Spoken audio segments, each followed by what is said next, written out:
హవ్వ ఆ చెట్టు యొక్క ఫలములను చూచినప్పుడు తనలో తాను అనుకుంది, ఈ వృక్షము ఎంత బావుందో, దీని ఫలములను తినుటకు మంచివే అని అనుకుంది. తెలివిమంతులు అగుటకు ఎంత బావుంటుందనుకొని వృక్షము నుండి కొన్ని ఫలములను తీసుకొని తిన్నది.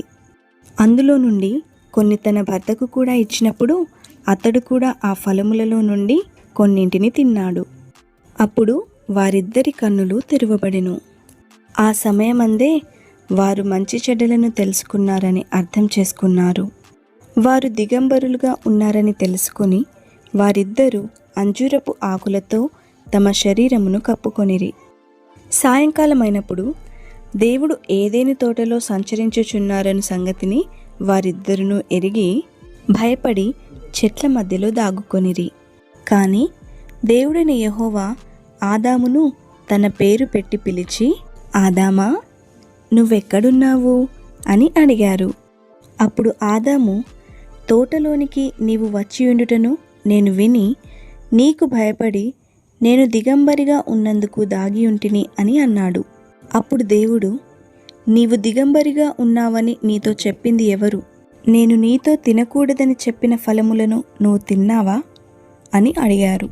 అప్పుడు ఆదాము, నాతో ఉండుటకు నీవు నాకిచ్చిన ఈ స్త్రీయే ఈ వృక్ష ఫలములు కొన్ని నాకియగా నేను తింటిననెను. అప్పుడు దేవుడైన యెహోవా స్త్రీతో, నీవు చేసినది ఏమిటని అడుగగా స్త్రీ, సర్పము నన్ను మోసపుచ్చినందున నేను తింటిననెను. అందుకు దేవుడైన యెహోవా సర్పముతో, నీవు దీని చేసినందున పశువులన్నింటిలోనూ భూజంతువులన్నింటిలోనూ నీవు శపింపబడిన దానివై నీ కడుపుతో ప్రాకుచు నీవు బ్రతుకు దినములన్నీ మన్ను తిందువు. మరియు నీకును స్త్రీకిని, నీ సంతానమునకును స్త్రీ సంతానమునకును వైరము కలుగజేసెదను. అది నిన్ను తల మీద కొట్టును, నీవు దానిని మడిమె మీద కొట్టెదవని చెప్పెను. ఆయన స్త్రీతో, నీ ప్రయాసమును నీ గర్భవేదనను నేను మిక్కిలి హెచ్చించెదను. వేదనతో పిల్లలను కందువు.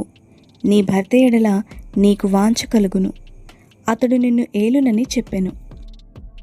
ఆయన ఆదాముతో, నీవు నీ భార్య మాట విని తినవద్దని నేను నీకాజ్ఞాపించిన వృక్షఫలములు తింటివి గనుక నీ నిమిత్తమే నేల శపింపబడి ఉన్నది.